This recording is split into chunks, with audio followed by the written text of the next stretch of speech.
Hey, sports fans, welcome back to another episode of Bucky Sports Show.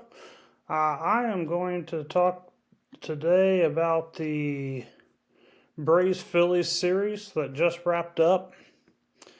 Give you a recap of that, and then I'll go ahead and preview the Braves Rays series that's coming up here in just a few minutes as I record this. Again, Braves Phillies. Game one, we saw Chris Sale versus Zach Wheeler. In that game, Sean Murphy, his first game of the season, he had a 3-run home run in the first at bat to give Braves a 3-1 lead in the second. Schwarber answered with a 2-run triple in the third to tie the game at 3. Castellanos drove in Schwarber with an RBI double, making it 4-3 Phillies. Schwarber homered in the fifth to make it 5-3 Phillies. Murphy had an RBI single in the bottom of the sixth, making it 5-4. Michael Harris would hit a sac fly with the bases loaded to make it 5-5 after 6. Austin Riley had an RBI double in the seventh to give the Braves a 6-5 lead. Orlando Arcia scored on a wild pitch to make it 7-5. Raisel Iglesias came on in the ninth, locked down the win for the Braves. Some notables here for the Braves. I have Sean Murphy. His first game coming off of the IL. He went 2 for 4, a home run, 4 RBI, just an absolute tremendous game in his first game of the season.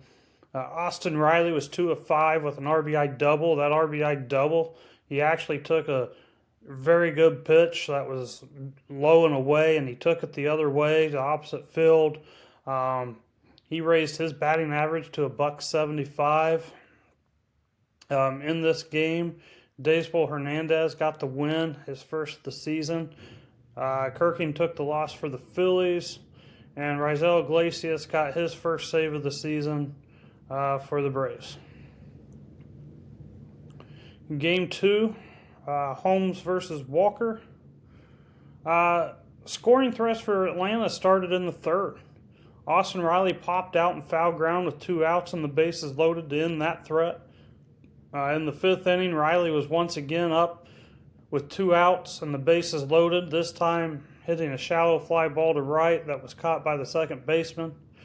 In the sixth, Stott had an RBI single on a ball that Albies had a diving stop on, just a very nice stop. Unfortunately, the ball came out of his glove, making it a 1-0, giving the Phillies a 1-0 lead. Orlando Arcia answered in the bottom half of the sixth with an RBI single.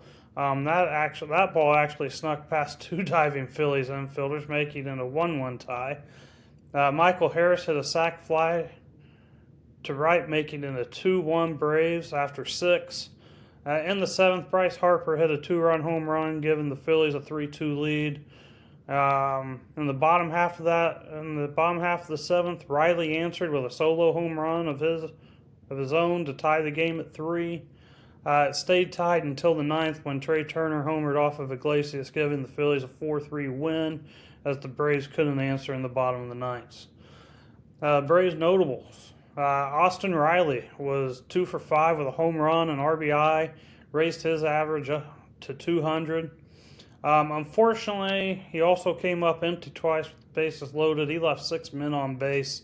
I did see a quote after the game.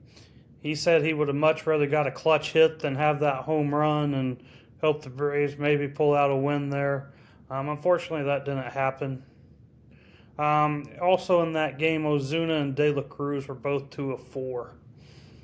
Iglesias got the loss. He's 0-2. Alvarado got the win for the Phillies. In Game 3, Schwellenbach versus Luzardo. Matt Olson had an RBI ground out in the first to give Atlanta a 1-0 lead after 1. In the third, Schwarber tied it up with a home run. This game stayed tied until the 11th. That included a 2-hour and 45-minute rain delay. In the top of the 11th, the Phillies were able to score the go-ahead run when Suarez gave up a bases-loaded walk, giving Philly a 2-1 lead. In the bottom of the 11th, Austin Riley had a game-tying RBI double. Marcell Ozuna followed him up with a walk-off 2-run home run, giving the Braves a 4-2 win. My Braves notables for this game: Austin Riley went 2 for 4 with a game-tying RBI double. He raised his average to 224. Marcell Ozuna went 3 for 5 with a huge 2-run walk-off home run. Spencer Schwellenbach, he threw 6 innings, gave up 7 hits. Only run that scored was the home run by Schwarber. He walked 2, he struck out 5. He lowered his ERA to 0.45. Suarez got the win. Ross took the loss. Kind of my takeaways on this series. Spencer Schwellenbach, he impressed again. He gave up 7 hits, but was able to pitch out of trouble. Probably our ace until Strider gets going. Chris Sale, something looks off. I'm hoping it's just that it was the teams that he was facing. He gave up 5 earned runs in this start, raising his ERA to 6.75. His velocity is down. Hopefully that's not a sign of something more serious. Austin Riley raised his batting average from 1.42 to 224. Hopefully that is a sign of good things to come. I wish he could have gotten at least one of those bases loaded hits in Game 2. If he would have, maybe we get the sweep, maybe not. It's hard to tell on those things. But at the end of the day, the offense needs to start clicking on all cylinders. But we won the series 2-1 against the best team in the East. So we did gain ground in the National League East and trying to claw our way back in after that 0-6, 0-7 start. And you know, it's like I say, if you win every series, you eventually win the World Series. I like where this team's headed going into Tampa Bay.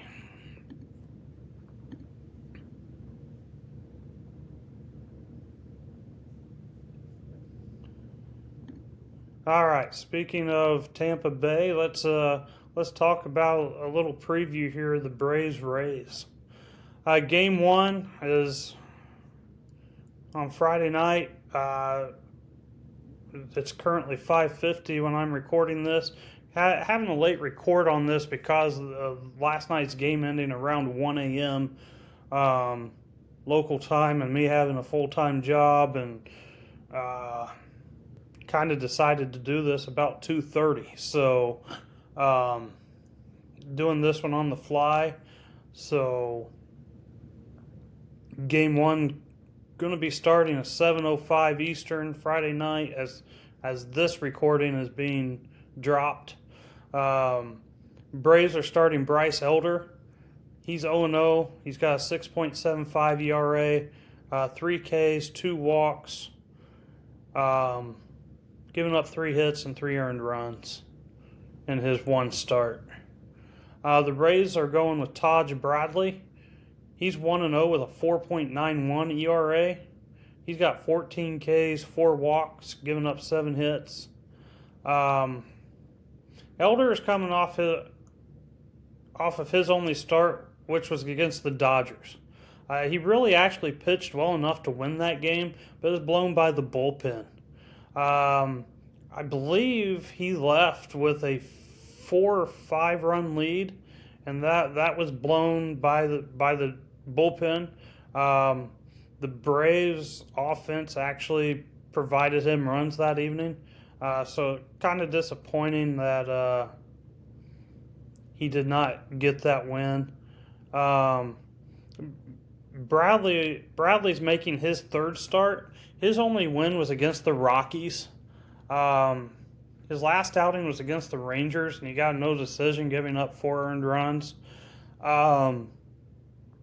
You know, when you compare the starts, Elder versus the Dodgers and Bradley versus the Rockies, I give the edge to Elder. I like the Braves in this game. I think Elder settles in a little bit. It is unfortunate his first start was against the Dodgers. But I do think he settles in and helps the Braves get win in game one of this. Game two Saturday at 4:05. The Braves are pitching AJ Smith-Shawver. He's 0-2 with a 5.19 ERA with 10 Ks and 6 walks. The Rays are throwing Drew Rasmussen. He is 1-0 with a 0.90 ERA, 8 Ks and only 1 walk. Rasmussen is pitching much better right now. This is a game the Braves offense has to show up. I do like the Rays in this one. Starting pitching, I think, is the difference. However, if the Braves offense starts clicking, I don't know if Drew Rasmussen's starts were against an offense that's capable of Atlanta's. But I am taking the Rays to win this one. But it could be a close game. And if the Braves can get to the Rays bullpen, then anything can happen.